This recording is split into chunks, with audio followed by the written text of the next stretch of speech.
Glamour আর আত্মবিশ্বাস, যে look দিয়ে চমক দেওয়ার কথা সেটাই কি হয়ে গেল বিতর্কের কেন্দ্র? ঢাকাই সিনেমার জনপ্রিয় চিত্রনায়িকা নুসরাত ফারিয়া সামাজিক মাধ্যমে বেশ সক্রিয়। ব্যক্তিগত মুহূর্ত, ফ্যাশন স্টাইল কিংবা গ্ল্যামারাস উপস্থিতি সবকিছুই তিনি নিয়মিত শেয়ার করেন ভক্তদের সঙ্গে। কখনো প্রশংসায় ভাসেন, কখনো আবার আলোচনার কেন্দ্রবিন্দুতে চলে আসেন ভিন্ন কারণে।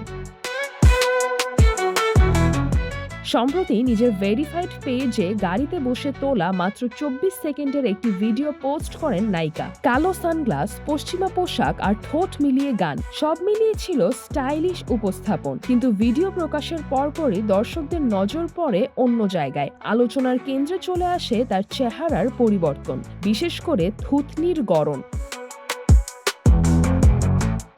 ভিডিও ছড়াতেই কমেন্ট বক্সে শুরু হয় সমালোচনার ঢল। অনেক নেটিজেন দাবি করেন অতিরিক্ত কসমেটিক সার্জারির কারণেই নায়িকার মুখাবয়বে এমন পরিবর্তন এসেছে। কেউ লিখেছেন, থুতনিটা এত শার্প কেন? আবার কেউ মন্তব্য করেছেন, ভি শেপ করতে গিয়ে মুখটাই বদলে গেছে।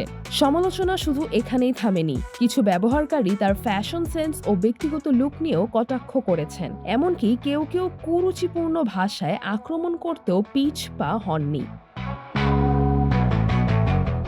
নুসরাত ফারিয়া এর আগেও জিম সেশন, ফিটনেস ভিডিও এবং গ্ল্যামারাস কন্টেন্টের মাধ্যমে আলোচনায় এসেছেন। তবে এবারের শার্প লুক ভক্তদের বড় একটি অংশের কাছে গ্রহণযোগ্য হয়নি বলে মনে করছেন অনেকেই।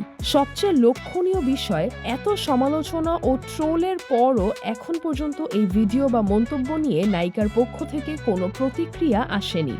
তিনি নীরবই আছেন, নিজের মতো করেই। গ্ল্যামারের জগতে পরিবর্তন নতুন কিছু নয়, কিন্তু দর্শকের চোখও যে বদল মেনে নিতে সময় নেয়, এই বাস্তবতা আবারও মনে করিয়ে দিল এই ঘটনা। সিজরাতুল আভা, দৈনিক আওয়ার বাংলাদেশ।